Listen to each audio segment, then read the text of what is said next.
Hoje à noite nós vamos viajar para um lugar quente, úmido e com um cheiro levemente adocicado de fermento. Você se encontra no coração da antiga Suméria, em um pátio de terra batida, onde o ar traz consigo o aroma de cevada fermentada, lembrando o pão esquecido ao sol. Só que, em vez de pão, o que ocupa a mente das pessoas aqui é cerveja, não apenas como bebida, mas como moeda de troca, oferenda sagrada e, para os escribas, um tormento diário em forma de listas intermináveis gravadas em pesadas tábuas de argila. Convenhamos, você provavelmente não sobreviveria a uma única manhã nesse cenário. Nada de cadeia macia, nem internet, e o kit de escritório se resume a barro, juncos e um chefe que também é sacerdote. Então, antes de ficar confortável, aproveite para curtir o vídeo e se inscrever, mas só se você realmente gosta do que faço aqui. E me conte nos comentários, de onde você está assistindo e que horas são aí agora? Adoro imaginar que em diferentes fusos horários você também está entrando nesse mesmo ritmo aconchegante. Agora, apague as luzes e vamos deslizar juntos nessa jornada de hoje. Você caminha até um pátio onde jovens estão agachados em fileiras, cada um com um bloco de argila úmida à sua frente. O ar é espesso de poeira, não a poeira simpática de biblioteca, mas a que gruda na boca e arranha a garganta. Eles murmuram baixinho enquanto marcam o barro com estiletes de junco, que se desgastam rápido demais, como escovas de dente baratas. O som é repetitivo. Risca, pressiona, marca. Uma cadência quase musical, como uma batida de fundo primitiva. Mas não estão estudando poesia ou filosofia. Estão aprendendo a registrar ração de cerveja. Cada jarro, cada caneca, cada ladle cheio precisa ser contabilizado, porque aqui cerveja é salário e salário é sobrevivência. Um fato curioso: os registros mais antigos de escrita encontrados em cidades como Uruk e Ur não são épicos heróicos nem histórias românticas. São listas de cerveja. A primeira preocupação humana a ser gravada para a posteridade foi: quem recebeu quanto para beber hoje? Historiadores ainda discutem se isso era apenas economia prática ou se refletia o profundo valor simbólico da cerveja para os sumérios. Você se abaixa e observa. Os sinais não parecem letras, mas pequenas marcas em forma de cunha, como pegadas de pássaro. Cada traço corresponde a um número, um jarro, uma medida. É uma contabilidade que, sem querer, deu origem à escrita. Uma arte meio enfadonha, claro, do tipo que faria qualquer pulso doer após horas de repetição. Arqueólogos já encontraram tábuas usadas apenas para treino, cobertas com linhas intermináveis da mesma palavra: cerveja, cerveja, cerveja. Imagine escrever isso o dia inteiro, como um castigo escolar sem fim. Para os aprendizes, era um rito de passagem. Repetir até a exaustão na esperança de um dia ser promovido a contador oficial da bebida que movia templos e obras. O ambiente é sonolento. O som constante do junco no barro, o borbulhar distante das cubas de cevada e os suspiros pesados dos aprendizes formam um fundo quase hipnótico. Você quase cochila ali mesmo, até que um dos meninos deixa cair o estilete. O barulho seco ecoa e todos o encaram com aquele olhar coletivo de reprovação, o equivalente sumério do shh de biblioteca. É nesse cenário poeirento que você começa a sua jornada. Entre jovens rabiscando números e o cheiro adocicado de fermentação, você entende. Não se trata apenas de cerveja, mas da primeira tentativa humana de organizar o caos da vida. Tudo porque alguém precisava saber quem ia levar a próxima jarra para casa. Você atravessa o pátio e entra em uma sala abafada. O teto é baixo, o calor é sufocante e as paredes de barro parecem guardar todo o ar pesado do dia. O silêncio é quase absoluto, quebrado apenas pelo som áspero dos juncos riscando a argila úmida.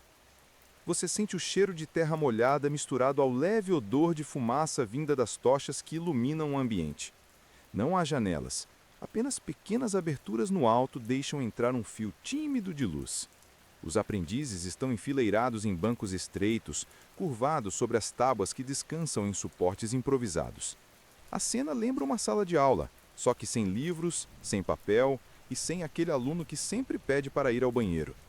Aqui não há distrações além do suor que escorre lentamente pelas têmporas. Você sente como se o tempo tivesse parado, e a repetição das mesmas marcas no barro transforma-se em um mantra sonoro, quase hipnótico. Um detalhe importante: os escribas não escreviam apenas palavras, mas também números.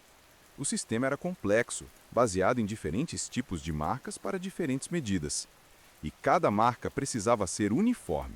Qualquer inclinação errada poderia transformar em um jarro em 10 jarros.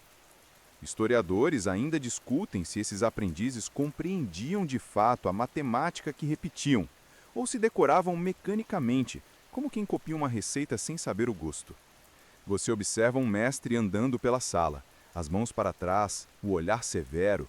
Ele carrega uma vara fina, não para bater, pelo menos não hoje, mas para apontar os erros. Ele corrige um aprendiz que escreveu com demasiada pressa e riscou fundo demais a argila, deixando a linha quase ilegível. Outro garoto é repreendido por escrever tão leve que a marca mal aparece. Você quase sorri.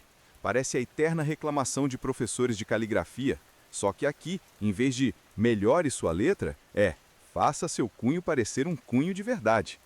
Um fato curioso que você lembra: algumas dessas salas de escrita ficavam anexas a templos. Isso significa que muitos jovens aprendiam a escrever cercados por estátuas de deuses de olhos grandes e expressões impassíveis. Imagine tentar se concentrar no seu dever de casa com uma escultura enorme de Inanna encarando você sem piscar. Nada mais propício para cultivar disciplina. Enquanto você caminha entre os bancos, percebe as pequenas diferenças. Um aprendiz segura o estilete como se fosse uma colher, outro como se fosse uma lança. O barulho coletivo das marcas no barro cria um ritmo, tac, tac, tac, que lembra uma chuva fina batendo contra o telhado. Você respira fundo e a monotonia te envolve. No fundo da sala, um aprendiz cochila sobre sua tábua. A cabeça encostada no barro úmido deixa uma marca engraçada em sua bochecha, como um selo oficial de sono. Os colegas tentam segurar o riso. Até aqui, você percebe a vida escolar não mudou tanto. Sempre existe aquele que não aguenta o tédio e desmaia de sono no meio da lição. Esse silêncio quebrado por pequenos ruídos é entorpecente. Você quase sente sua própria cabeça pesar. É como se o ambiente tivesse sido projetado para desacelerar. O ar parado, o ritmo monótono, os olhos semicerrados dos aprendizes. A cada riscada, a cada pausa para molhar o junco, a sala parece mergulhar mais fundo em um transe coletivo. E você entende. Os escribas não estavam apenas escrevendo. Eles estavam, sem querer, criando um ambiente de meditação forçada. O silêncio, o foco, a repetição. Uma rotina que milênios depois ainda ecoa quando você fecha os olhos e escuta apenas o som imaginário de juncos riscando a argila. Você segue para um canto mais iluminado, onde um escriba mais experiente organiza várias tábuas de argila em fileiras. O que salta aos seus olhos é a repetição infinita de números e símbolos, todos relacionados a apenas uma coisa: jarras de cerveja. Não é exagero. Parece que toda a economia suméria girava em torno desse líquido dourado e turvo. Você percebe que os registros não descrevem batalhas épicas nem discursos grandiosos. São apenas listas práticas, mas intermináveis. 10 jarros para trabalhadores do canal. 4 jarros para sacerdotes do templo, 1 jarro para o porteiro. As colunas são cuidadosas, simétricas. Você quase sente que está olhando para uma planilha de Excel feita de barro.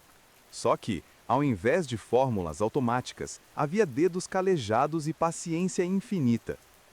Cada símbolo era pressionado com atenção, pois um erro poderia causar confusão no pagamento de dezenas de pessoas. Historiadores ainda discutem se essas listas eram sempre confiáveis ou se havia espaço para criatividade contábil, especialmente quando os escribas trabalhavam sob pressão de sacerdotes sedentos. Um detalhe curioso: entre os milhares de tábuas já descobertas, algumas trazem descrições específicas, como a entrega de cerveja para mulheres cervejeiras ou para músicos de templos. Isso mostra que não apenas trabalhadores de obras recebiam a bebida, mas também pessoas ligadas a atividades culturais. A cerveja não era apenas combustível físico, era também parte da vida social e religiosa. Você observa um rapaz cuidadosamente copiando uma lista longa. Ele molha o junco, alisa o barro, respira fundo e começa a registrar: um jarro aqui, 2 jarros ali. Repete, corrige, confirma. O movimento é lento, mas constante, quase como a respiração de alguém em meditação. Há uma tranquilidade hipnótica nessa rotina. É como se cada número fosse uma batida de coração que mantém a cidade funcionando. O cheiro no ar continua adocicado, vindo de grandes jarras alinhadas no canto do armazém vizinho. O aroma de cevada fermentada invade o espaço da escrita, lembrando aos escribas que não trabalham apenas com símbolos, mas com algo muito real e necessário. Você se pega pensando que para eles a vida era uma matemática líquida. Calcular quantidades de cerveja era calcular sobrevivência. Uma cena engraçada chama sua atenção. Um dos aprendizes, distraído, escreve a mesma linha 2 vezes. 3 jarros para os carregadores de tijolos. O mestre percebe e ergue uma sobrancelha, em silêncio. O grupo inteiro se contém para não rir. Afinal, ninguém quer ser o responsável por entregar cerveja em dobro. Ou pior, ficar sem receber porque alguém anotou errado. A lição é clara. Na Suméria, você podia brincar com quase tudo, menos com a cerveja do povo. Você corre os olhos pelas listas e sente uma calma estranha. A monotonia dos símbolos repetidos embala seus pensamentos. O som constante de estiletes riscando barro mistura-se ao eco distante de passos no corredor. É um ambiente de disciplina, mas também de rotina entorpecente. É como se a cidade inteira respirasse através dessas listas, cada jarro cuidadosamente contado, cada tábua arquivada para nunca ser esquecida. E é nesse tédio organizado que você começa a perceber: a escrita nasceu não para contar histórias, mas para contar cerveja. Uma ironia quase poética se você parar para pensar. Você se aproxima de uma mesa onde vários estiletes de junco estão espalhados. Alguns são longos e finos, outros curtos e já gastos na ponta. Você pega um na mão, leve, áspero, com um cheiro sutil de planta seca. Não é uma caneta confortável, nem uma ferramenta elegante. É um pedaço de junco cortado em ângulo, capaz de deixar pequenas marcas em forma de cunha no barro úmido. E, no entanto, essa ferramenta simples sustenta toda a engrenagem da administração suméria. Os escribas passam horas afiando a ponta do junco com pequenos cortes. Um instrumento mal preparado deixa a escrita torta ou pouco legível, e isso pode significar a diferença entre um salário justo e um erro embaraçoso. Imagine a cena moderna de alguém tentando escrever um contrato com uma caneta esferográfica falhando. Só que aqui, em vez de tinta falhando, é barro ressecando rápido demais. Um fato amplamente conhecido: a escrita cuneiforme, uma das mais antigas do mundo, recebeu esse nome justamente por causa dessas marcas em forma de cunha. É curioso pensar que todo o sistema começou com agricultores e contadores tentando manter registros de grãos e cerveja. Historiadores ainda discutem se a invenção partiu da necessidade de controle central dos templos ou da pressão cotidiana dos comerciantes, que não aguentavam mais confiar na memória. Um detalhe curioso: algumas tábuas trazem sinais deixados por juncos muito usados, com pontas rachadas. Os arqueólogos conseguem identificar até hoje a caligrafia de escribas diferentes. É como se cada estilete tivesse sua própria assinatura, uma pequena personalidade impressa na argila. Você imagina um aprendiz orgulhoso de ter finalmente o seu próprio estilete só para perdê-lo no mesmo dia, quando o objeto se desfaz como um palito de dente molhado. O processo é repetitivo: molhar o junco, pressionar no barro, levantar a mão, repetir. De longe, parece um grupo de pessoas mexendo em telas de celular, só que aqui não há luz azul nem emojis, apenas marcas silenciosas que precisarão ser lidas dias ou séculos depois. Você acompanha o ritmo e a cadência é lenta, constante, quase como o tic-tac de um relógio. Às vezes, o silêncio é quebrado por pequenos resmungos. Um aprendiz deixa a ponta quebrar dentro do barro e precisa começar de novo. Outro tenta raspar o erro, mas a marca fica ainda pior. Você quase ri. O drama é o mesmo de quem tenta apagar lápis com uma borracha ruim. Até na antiguidade, a frustração de perder um trabalho por causa da ferramenta era universal. Enquanto caminha entre as mesas, você percebe a concentração nos rostos. O suor escorre, os olhos fixos, os movimentos quase mecânicos. Há uma beleza na monotonia, uma calma que te envolve devagar. Você sente como se pudesse ficar ali observando por horas, embalado pelo som suave das marcas repetidas. E você entende. O estilete de junco não era apenas um objeto, mas uma extensão da mente dos escribas. Cada pressão no barro era um pensamento capturado, congelado no tempo, pronto para atravessar milênios. Tudo isso com um pedaço de planta cortada em maneira tosca, tão simples e tão essencial. O ar muda quando você se aproxima dos armazéns anexos aos templos e às escolas. Antes mesmo de entrar, você sente o cheiro. É adocicado, levemente ácido, uma mistura de pão recém-assado e frutas passadas. Esse é o perfume constante da cevada fermentada. Ele se espalha pelas ruas, grudando nas roupas, impregnando os cabelos. Se você morasse aqui, dificilmente passaria um dia sem respirar esse aroma. Você entra devagar e percebe a penumbra. As paredes são grossas, mantêm o ambiente fresco, e grandes jarros de cerâmica estão alinhados em fileiras. Alguns são tão altos que precisariam de 2 pessoas para carregá-los. Cada jarro tem uma tampa de palha ou barro, selando o conteúdo para evitar derramamentos e visitas indesejadas de insetos. Você quase consegue ouvir o leve borbulhar de alguns recipientes, como se estivessem respirando. Um fato conhecido: a cerveja era feita com pão de cevada parcialmente assado, depois desmanchado em água e deixado para fermentar. A bebida não era filtrada como hoje. Provavelmente parecia mais uma papa espessa, servida com canudos longos para evitar beber pedaços de grão.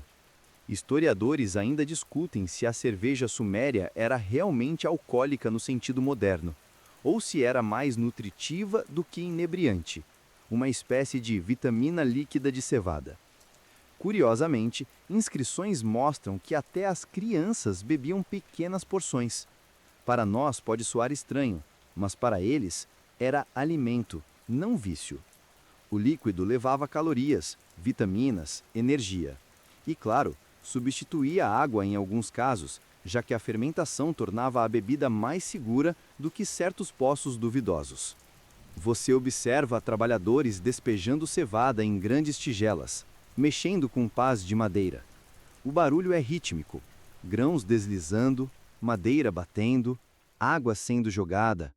Você quase se sente numa padaria, mas em vez de pães no forno, há dezenas de jarras esperando ser preenchidas. Um aprendiz entra correndo, carregando uma tábua de argila. Ele entrega ao supervisor, que lê com calma. 12 jarros para os escavadores de canais. O homem balança a cabeça e dá ordens. 2 ajudantes enchem recipientes menores, preparando a distribuição. A cena é tranquila, quase coreografada. Tudo funciona porque alguém registrou, porque alguém contou, porque alguém passou horas suando sobre a argila. Você se pega imaginando quantas discussões aconteceram por causa de um jarro a mais ou a menos. Será que alguém já tentou esquecer de anotar para garantir uma sobra no final do mês? É o tipo de dúvida que até hoje intriga os estudiosos. Talvez alguns escribas fossem tão honestos quanto monges. Talvez outros se aproveitassem da confusão das tábuas rachadas. Enquanto você respira fundo, o cheiro da cevada fermentada invade seus pulmões. É doce, quase relaxante, como uma vela aromática exótica. Seus olhos pesam, e você percebe que esse aroma constante pode ter embalado milhares de pessoas ao sono, tanto quanto alimentado. Você deixa o armazém para trás e acompanha alguns escribas voltando ao pátio coberto. O sol está alto e a claridade invade o espaço abafado. Eles se sentam de novo em seus bancos de madeira e ajeitam as tábuas de argila molhada sobre o colo e retomam um trabalho. A rotina é monótona. Riscar, contar, riscar, apagar, recomeçar. Você percebe como o tédio é quase palpável. Uma névoa que envolve o ambiente. Um dos rapazes se espreguiça discretamente olhando para os lados para ter certeza de que o mestre não vê. Outro ajeita o junco com movimentos lentos, alongando o gesto só para ganhar alguns segundos. É um espetáculo silencioso de pequenas tentativas de escapar da repetição. Você já deve ter sentido isso em algum escritório moderno. Olhar o relógio, suspirar, fingir que está ocupado quando na verdade só está deixando o tempo passar. Fato histórico. Em muitas tábuas sumérias, os registros de cerveja são incrivelmente detalhados, com subdivisões minúsculas de medidas. Essa precisão exigia horas de treino, porque qualquer marca feita no ângulo errado mudava todo o cálculo. Historiadores ainda discutem se os escribas realmente compreendiam o valor real de cada fração ou se decoravam símbolos sem pensar, como quem aprende fórmulas de matemática apenas para passar na prova. Você observa uma aprendiz tentando corrigir um erro. Ele passa a mão sobre o barro úmido para apagar o símbolo, mas o resultado fica pior. A superfície agora tem uma mancha irregular. Os colegas riem baixinho e você percebe como até no meio da monotonia havia pequenas faíscas de humor. Talvez eles não tivessem memes, mas tinham os tropeços uns dos outros. Um detalhe curioso encontrado em tábuas arqueológicas. Alguns escribas faziam rabiscos aleatórios no canto, provavelmente durante momentos de cansaço. Pequenos desenhos de animais, linhas sem sentido ou símbolos repetidos demais, quase como garatujas modernas nas margens de um caderno. E esses fragmentos de tédio sobrevivem até hoje, lembrando que, mesmo em um ambiente rígido, a mente humana procura brechas para descansar. O barulho na sala é constante, um coro de estiletes batendo contra o barro. Mas não é alto, não incomoda. É suave, repetitivo, embalando como um metrônomo. Você sente os ombros relaxarem e seus olhos começam a piscar devagar. O ambiente é perfeito para o sono. Calor uniforme, silêncio quase absoluto e uma cadência sonora que não varia nunca. Um aprendiz no canto boceja tão alto que contagia outros dois. O mestre finge não perceber. Talvez ele também esteja cansado demais para repreender. Você sorri com a cena, percebendo que essa sonolência coletiva atravessa séculos. Na Suméria, em uma sala abafada, todos lutam contra o peso das pálpebras. E você, aqui, também começa a perder a batalha. Você se inclina um pouco mais para frente, acompanhando uma nova cena dentro da mesma sala abafada. Desta vez, o mestre decide revisar com os aprendizes não apenas listas simples, mas frações. E aí você descobre que nada pode ser mais entediante do que discutir sobre quanto exatamente cabe em meia jarra de cerveja. Os escribas jovens olham fixamente para a tábua de argila, onde o mestre desenha símbolos minúsculos. São linhas que significam metade, 1/3, 2/3. Você percebe como eles franzem a testa, tentando decorar aqueles formatos sem nunca beber a medida em questão. Um deles murmura: "Mas se uma jarra já é pequena, por que alguém pediria 1/3 dela?" Você segura a risada lembrando daquela vez em que um amigo seu pediu meia fatia de pizza só para testar o garçom. Fato histórico. Os sumérios tinham um sistema numérico baseado em 60, e por isso trabalhavam muito bem com frações como 1/3 ou 2/3.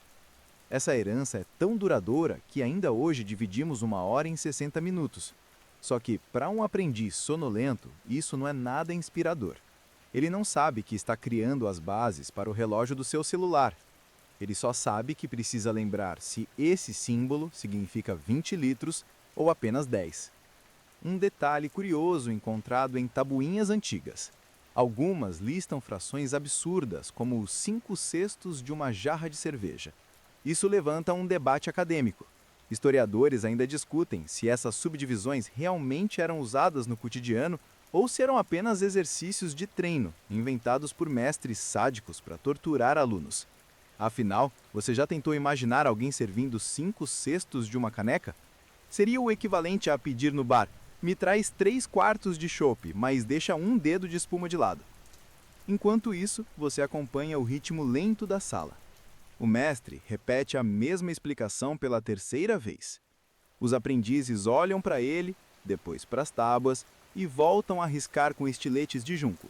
O som é sempre o mesmo: tic, tic, tic. Uma sequência de pequenas batidas que se estende até que o pensamento se dissolve. Você repara num detalhe divertido. Alguns aprendizes começam a usar as próprias mãos para medir frações. Meio punho, 1/3 de dedo, 2/3 de palma. Claro que nada disso tem precisão, mas funciona como truque mental. Um deles até ergue a mão e diz: "Isso aqui é 1/3, certo?" O mestre suspira tão profundamente que parece reconsiderar sua carreira. A sala esquenta ainda mais. O ar não circula, e o calor somado à repetição matemática cria uma sonolência inevitável. Você sente as pálpebras ficarem pesadas, quase grudando. As frações se tornam em figuras abstratas, como formas geométricas flutuando na sua frente. Em pouco tempo, você não está mais acompanhando números, está apenas seguindo uma cadência hipnótica. É assim que, na monotonia do cálculo, você encontra uma estranha paz. As frações deixam de ser contas e viram apenas ondas que se repetem batendo contra a margem da sua atenção. E você entende por que tantos escribas rabiscavam distraidamente. O cérebro busca qualquer fuga para escapar do peso dessa rotina. Você agora observa a hierarquia dentro do grupo de aprendizes.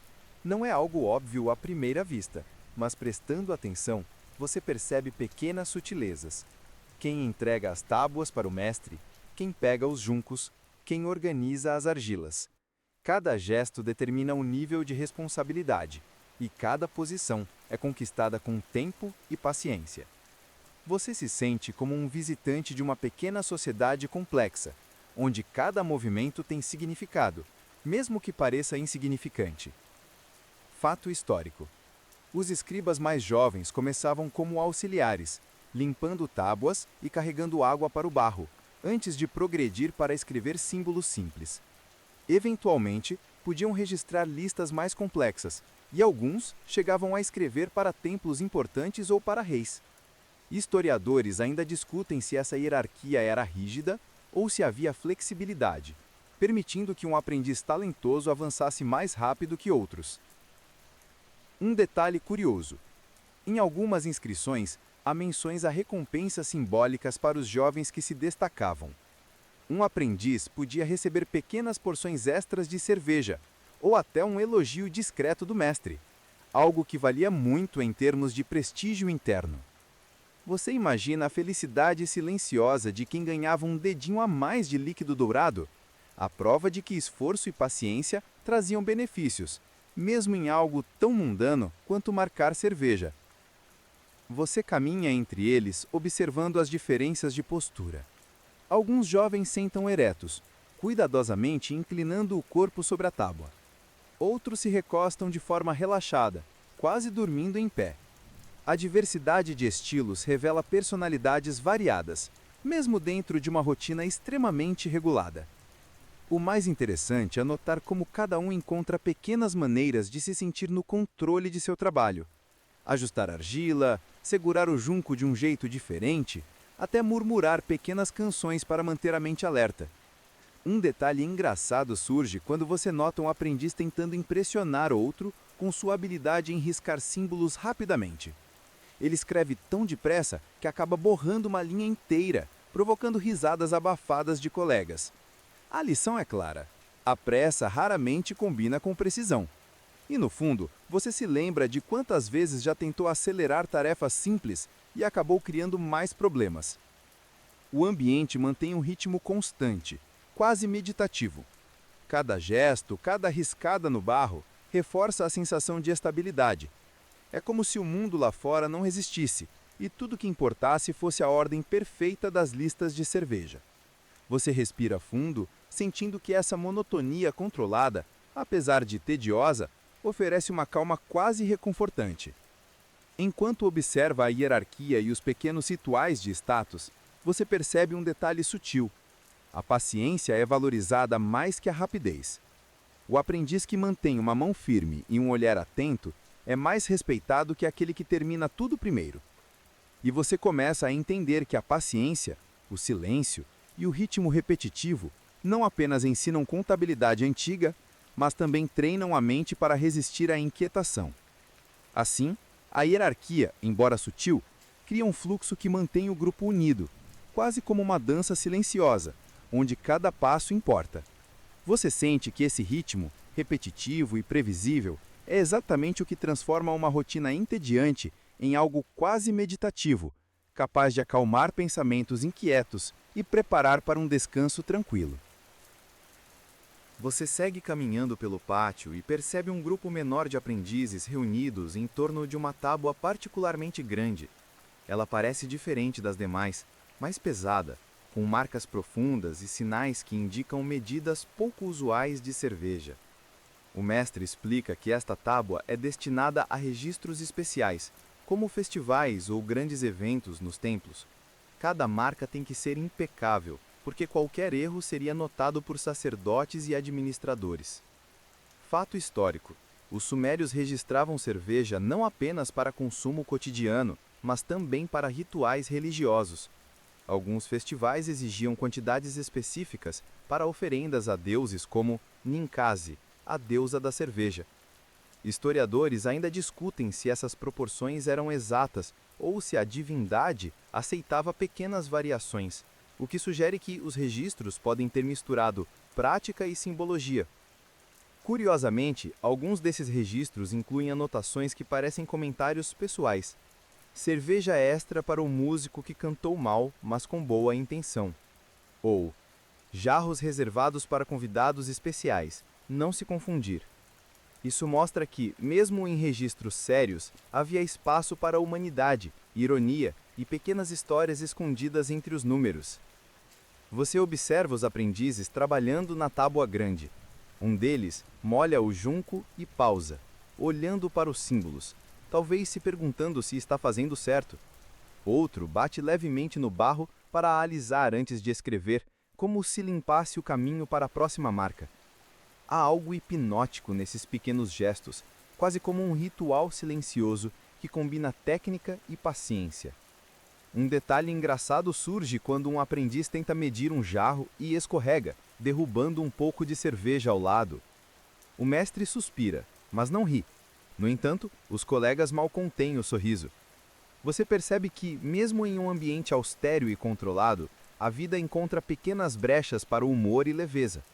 O ambiente é impregnado de aromas: cevada fermentada, argila úmida, fumaça das tochas. Cada respiração que você dá mistura esses cheiros e cria uma sensação de proximidade com o cotidiano antigo. Você sente os músculos relaxarem, embalados pelo ritmo repetitivo do trabalho. Cada símbolo riscado é uma batida constante que se repete, como um metrônomo antigo. Historiadores ainda discutem se essas tarefas longas e repetitivas tinham um efeito educativo intencional sobre a paciência e a atenção dos jovens. É possível que a monotonia fosse uma ferramenta de treinamento mental, ensinando disciplina e concentração, qualidades necessárias para quem lidaria com registros essenciais para toda a cidade. Enquanto você observa a cena, percebe que não há pressa. Tudo é feito com cuidado, mesmo que isso signifique horas a fio riscando o mesmo símbolo. O barulho suave dos estiletes contra o barro, combinado com a tranquilidade do ambiente e o aroma doce da cerveja, cria uma sensação de serenidade inesperada. Você começa a compreender que essa monotonia planejada era mais que uma tarefa, era uma meditação em ação. Você respira fundo, absorvendo a calma, percebendo que mesmo uma atividade entediante pode ter seu próprio ritmo e beleza. E assim, entre jarras, tábuas e pequenas falhas humanas, Você se sente estranhamente parte daquela rotina antiga, quase como se tivesse viajado no tempo apenas para experimentar a tranquilidade escondida no cotidiano sumério. Você se afasta da tábua especial e se aproxima de uma pilha de argilas secas. Algumas estão ligeiramente rachadas, outras cobertas por pó fino, lembrando folhas de papel antigo. Os aprendizes mais velhos verificam essas tábuas marcando com sinais pequenos para indicar quais podem ser usadas novamente e quais devem ser arquivadas para sempre. Há um cuidado quase reverente com essas peças, como se fossem testemunhas silenciosas de séculos de trabalho humano. Fato histórico: os sumérios não apenas registravam cerveja, mas também mantinham arquivamentos rigorosos. As tábuas eram armazenadas em bibliotecas de templos, algumas protegidas por grandes armazéns. Historiadores ainda discutem se essas coleções serviam mais como documentos administrativos ou como símbolos de prestígio, mostrando o poder e a organização do templo. Um detalhe curioso: algumas tábuas exibem pequenas manchas de cerveja, provavelmente acidentais. Talvez um aprendiz derrubou um pouco enquanto praticava ou algum jarro vazou. De certa forma, essas manchas humanizam a rotina, lembrando que, mesmo em sociedades antigas, o erro e a distração existiam e eram registrados inadvertidamente para a posteridade. Você observa os aprendizes mais experientes, com mãos firmes e olhos atentos, empilhando cuidadosamente as tábuas. Cada movimento é preciso. Um estilete quebrado é rapidamente substituído. Cada marca é conferida e as tábuas são arrumadas de modo que nada se perca. Há uma sensação quase ritualística nesse trabalho. O cuidado com o registro reflete a importância da informação. Enquanto caminha entre as pilhas, você nota uma pequena curiosidade. Alguns mestres incentivavam os aprendizes a desenhar animais nas margens das tábuas. Pequenas ovelhas, pássaros ou gatos surgem entre os números. Esses rabiscos, aparentemente inúteis, fornecem pistas de personalidade, de humor e de pequenas distrações durante horas de trabalho monótono. Você sente o ambiente ficar ainda mais tranquilo.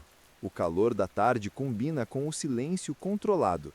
Os sons repetitivos dos estiletes, o borbulhar distante de cevada fermentando e o aroma adocicado da cerveja formam uma sinfonia suave. É difícil acreditar que uma atividade tão entediante possa ser tão calmante, mas ao observar e absorver cada detalhe, você percebe que a repetição tem seu próprio encanto. Historiadores ainda discutem se essa atenção quase obsessiva às tábuas desenvolvia habilidades cognitivas nos aprendizes, ou se simplesmente os tornava pacientes e resistentes à monotonia. Talvez fosse ambos. Você começa a perceber que o treinamento aqui era mais psicológico do que técnico. Cada marca, cada erro corrigido, cada pausa para verificar detalhes contribuía para moldar a mente dos futuros escribas. E enquanto você caminha, imaginando essas práticas, sente um peso suave se dissipar. A monotonia organizada, o ritmo constante, a paciência quase meditativa, tudo cria uma sensação de segurança e ritmo natural. Você percebe que mesmo em tarefas aparentemente sem graça, existe uma beleza delicada, quase imperceptível, que acalma a mente e prepara para um descanso sereno. Você agora observa uma atividade diferente: a contagem e distribuição das jarras de cerveja recém-fermentadas. Alguns aprendizes carregam pequenos jarros até áreas específicas, anotando cada entrega em tábuas frescas. O cuidado é extremo, porque uma falha poderia gerar confusão no templo, ou pior, entre os trabalhadores que aguardam sua ração diária. Você sente a seriedade do momento, mas também percebe o humor sutil que surge de pequenos erros e interações entre colegas. Fato histórico: a distribuição de cerveja era uma tarefa essencial na Suméria, e cada medida tinha um propósito. Trabalhadores, músicos, sacerdotes e até crianças recebiam suas porções de acordo com registros cuidadosamente mantidos. Historiadores ainda discutem se todas as medidas eram rigidamente respeitadas ou se havia margem de improviso, já que alguns registros parecem contraditórios em datas e quantidades. Curiosamente, Algumas tábuas detalham a entrega de pequenas porções para eventos específicos, como festivais da colheita ou celebrações de aniversários de deuses. Essas quantidades muitas vezes eram medidas com precisão quase obsessiva, mas acompanhadas de pequenas notas pessoais, como comentários sobre o humor do recipiente ou observações sobre a qualidade da cerveja. Você sorri ao imaginar um escriba murmurando: "Este jarro parece mais doce que o anterior." Enquanto observa, percebe os gestos meticulosos. Um aprendiz ergue o jarro, inclina levemente para medir, compara com a marca na tábua, registra o número e só então deposita no local designado. Cada movimento é estudado, preciso, quase ritualístico. O som da argila batendo contra a madeira, combinado com murmúrios baixinhos e risadas contidas, cria uma atmosfera de calma e ritmo hipnótico. Um detalhe engraçado. Um aprendiz mais jovem derruba um pouco de cerveja e, imediatamente, outro corre para limpar antes que o mestre perceba. A situação é tratada com humor discreto, lembrando que, mesmo nas rotinas mais rígidas, há espaço para pequenas distrações e momentos de leveza. Você percebe que esse equilíbrio, disciplina e pequenas falhas humanas é essencial para a experiência cotidiana. Você percebe também a importância social da cerveja. Não era apenas alimento líquido, era conexão, ritual e recompensa. Os registros não apenas garantiam que cada trabalhador recebesse seu quinhão, mas também reforçavam hierarquias e responsabilidades. Historiadores ainda discutem se todas as medidas eram rigidamente respeitadas ou se havia margem de improviso, já que alguns registros parecem contraditórios em datas e quantidades. Enquanto observa essa cena, sente o ritmo da rotina envolver você. O movimento repetitivo, a cadência de carregar, medir e registrar, cria um tipo de conforto silencioso. Você se sente parte de uma tradição milenar, absorvendo a paciência, a precisão e a tranquilidade que apenas tarefas meticulosamente repetidas podem oferecer. E assim, entre pequenas falhas, gestos precisos e cheiros doces de cevada, você percebe que até mesmo a distribuição de cerveja, tão prática e cotidiana, possui seu próprio encanto meditativo, capaz de acalmar pensamentos e preparar lentamente para o repouso. Você se afasta da área de distribuição e caminha até um corredor mais estreito, onde algumas tábuas antigas são cuidadosamente empilhadas para arquivamento. O cheiro do barro seco mistura-se ao leve odor de fumaça de tochas distantes, criando uma atmosfera calma e quase reconfortante. O silêncio é absoluto, quebrado apenas pelo arranhar dos estiletes ou pelo murmúrio suave de um aprendiz conferindo medidas. Fato histórico. Essas tábuas arquivadas continham não apenas registros de cerveja, mas inventários de grãos, animais e até itens domésticos. Historiadores ainda discutem se os templos funcionavam como os primeiros centros de contabilidade do mundo ou se o foco principal era religioso, com a administração sendo um efeito colateral. Um detalhe curioso: algumas tábuas mostram correções feitas sobre erros antigos, com pequenas marcas cobrindo símbolos anteriores. Os arqueólogos interpretam isso como indícios da tentativa dos escribas de manter a precisão, mas você não pode deixar de imaginar o momento em que alguém suspira, pega o estilete e cuidadosamente apaga a falha. É uma imagem quase poética de paciência e cuidado. Enquanto você observa, percebe a organização quase coreográfica. Tábuas empilhadas por tipo, tamanho e propósito. Aprendizes mais jovens observam os mais velhos, absorvendo cada gesto, cada decisão. Um deles segura a tábua com cuidado exagerado, como se o peso do passado estivesse literalmente em suas mãos. Você quase sente o respeito silencioso que essas peças de barro evocam. Um detalhe divertido. Alguns aprendizes adicionam pequenas notas laterais, quase como rabiscos, registrando pequenas observações sobre o dia ou comentários discretos sobre colegas. O aprendiz do canto riu de novo, ou a cerveja estava mais doce hoje. São pequenos lembretes de humanidade inseridos entre registros administrativos sérios. É como se eles não quisessem apenas arquivar informações, mas também registrar pequenos fragmentos de vida. Você percebe o ritmo constante. Cada tábua colocada, cada conferência feita, cada correção feita com precisão. Tudo acontece em cadência lenta e regular, quase como uma dança silenciosa. Esse ritmo, repetitivo e contínuo, acalma a mente. Você se sente embalado por essa rotina, absorvendo a tranquilidade que surge da organização meticulosa. Historiadores ainda discutem se essa prática de arquivamento prolongado contribuiu para a longevidade dos registros sumérios, permitindo que chegassem até nossos dias. É fascinante perceber que a paciência e disciplina de milhares de mãos cuidadosas resultaram em um legado que atravessa milênios. Enquanto você observa essa cena silenciosa, sente seus próprios pensamentos desacelerarem. O calor do espaço, o cheiro do barro seco e o som ritmado das mãos trabalhando criam um conforto quase meditativo.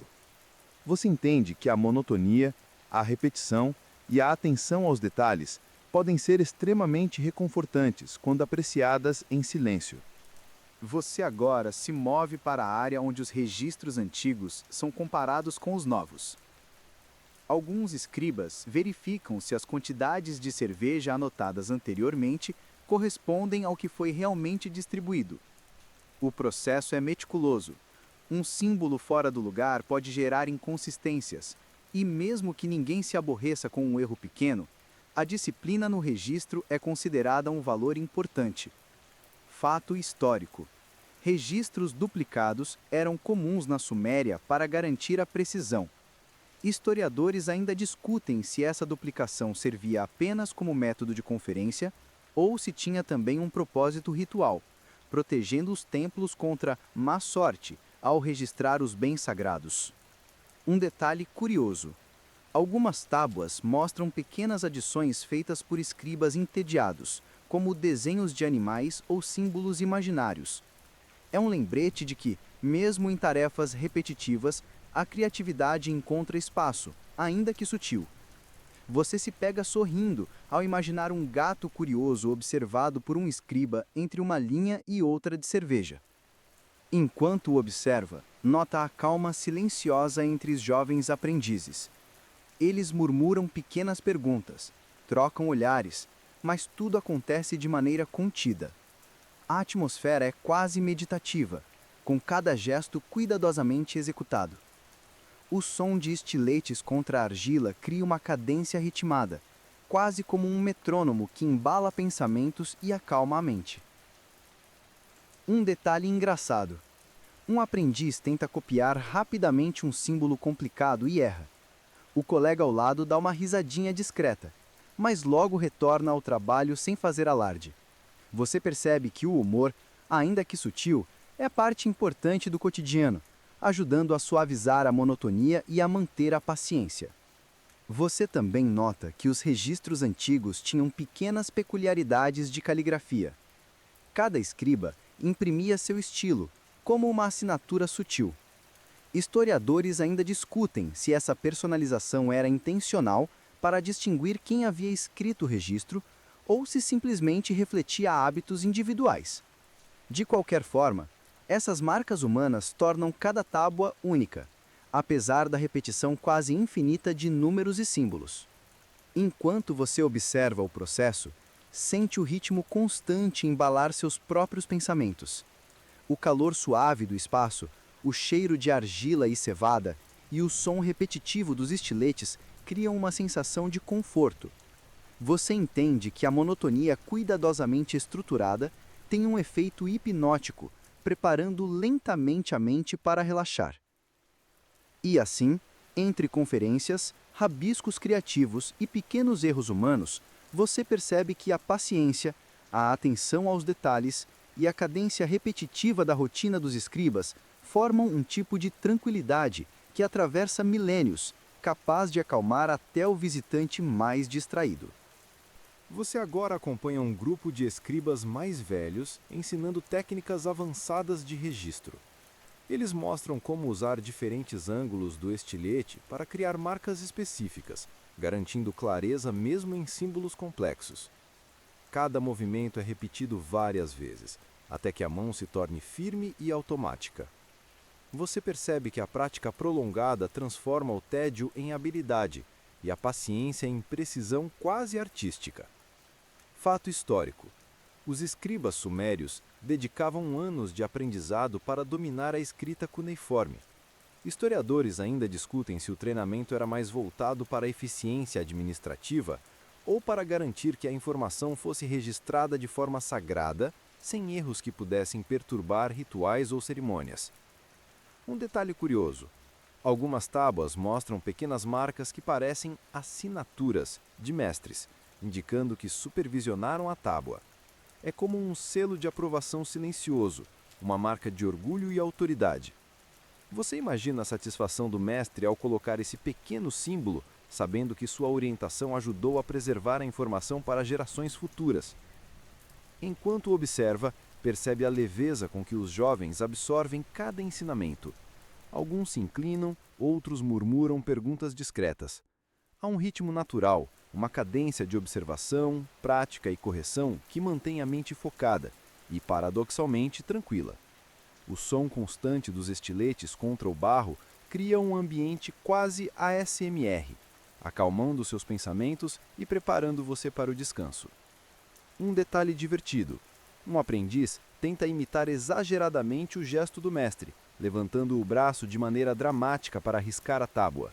Seus colegas riem baixinho, mas logo voltam à concentração, mostrando que mesmo pequenas distrações são aceitas com bom humor na rotina diária.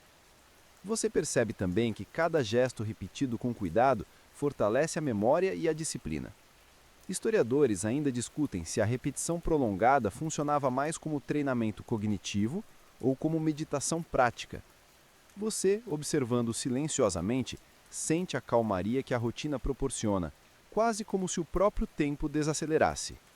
Enquanto caminha entre os jovens, sente o calor leve do ambiente, o cheiro de barro e cevada e o som ritmado dos estiletes, que se misturam numa sinfonia de monotonia acolhedora. A paciência, a precisão e o ritmo constante formam um espaço seguro e tranquilo, onde a mente começa a se desligar de preocupações externas e se concentrar na cadência repetitiva. E assim, entre demonstrações meticulosas, pequenas risadas e gestos precisos, você percebe que a monotonia organizada e a atenção cuidadosa aos detalhes não são apenas uma lição de escrita, mas um convite silencioso ao relaxamento, preparando suavemente para o repouso. Você agora observa os aprendizes encerrando o dia. O calor do ambiente diminui levemente e a luz do sol filtrada pelas janelas cria sombra suave sobre as tábuas. Cada aprendiz limpa sua área, guarda os estiletes e arruma as tábuas usadas com cuidado. Há um silêncio confortável, apenas interrompido pelo som de passos e pequenas vozes sussurradas. Você percebe que a rotina, mesmo monótona, cria um ritmo que acalma e prepara para o descanso.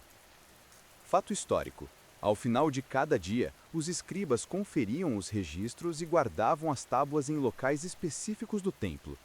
Historiadores ainda discutem se essas práticas eram mais administrativas ou se tinham um efeito ritualístico, garantindo que a informação estivesse protegida até o próximo ciclo de trabalho. Um detalhe curioso: alguns aprendizes acrescentam pequenos desenhos finais em suas tábuas, como gatos, pássaros ou linhas onduladas. É um gesto quase lúdico, uma marca de individualidade e leveza no encerramento de uma rotina repetitiva. Você sorri, imaginando esses pequenos rabiscos sendo descobertos milhares de anos depois, como mensagens silenciosas de quem viveu o tédio com criatividade. Enquanto observa, sente a atmosfera tornar-se ainda mais calma. O cheiro de barro seco se mistura à leve fragrância de cevada e o som ritmado dos estiletes desaparece gradualmente. Você nota que a paciência, a precisão e a cadência repetitiva criam uma sensação de segurança e serenidade, quase como se cada gesto estivesse embalando a mente para relaxar. Historiadores ainda discutem se essa rotina estruturada dos escribas ajudava a desenvolver concentração, disciplina e resistência à monotonia, qualidades essenciais para quem lidava com registros vitais para toda a cidade. Você percebe que, observando essa disciplina silenciosa, começa a sentir esses efeitos de maneira indireta. absorvendo a calma do ambiente e a estabilidade do ritmo diário. Enquanto os aprendizes guardam suas ferramentas e se preparam para deixar a sala, você sente seus próprios pensamentos desacelerarem. O calor suave, os aromas familiares e a cadência constante do trabalho desaparecendo criam uma sensação de conforto profundo. Cada gesto, cada tábua arrumada, cada pequeno rabisco contribui para uma atmosfera que agora envolve você com tranquilidade e segurança. Você respira fundo e percebe que a monotonia organizada, longe de ser tediosa, é quase meditativa. O dia termina com um sentimento de completude e paz, uma lembrança de que até tarefas repetitivas podem ser belas e reconfortantes, oferecendo ritmo e estrutura que tranquilizam a mente. E agora, ao observar a sala vazia, o aroma doce e as sombras alongadas, você sente que está pronto para repousar, embalado pela cadência antiga e pelo silêncio acolhedor que atravessa milênios. O ritmo suave do dia que você acompanhou continua a reverberar em sua mente, como ondas lentas em um lago tranquilo. Cada gesto repetido pelos escribas, cada estilete riscando o barro, cada pequena pausa ou rabisco divertido construiu uma atmosfera que agora você carrega consigo. É uma sensação de calma profunda, como se estivesse flutuando em meio a uma correnteza leve, sem pressa, sem direção definida, apenas permitindo-se existir no momento. O calor leve e constante do ambiente antigo se mistura aos aromas de cevada e barro, criando uma lembrança sensorial que acalma o corpo e a mente. Cada detalhe da rotina meticulosa dos escribas, a organização, a paciência, a atenção silenciosa aos pequenos erros e correções oferece um conforto invisível.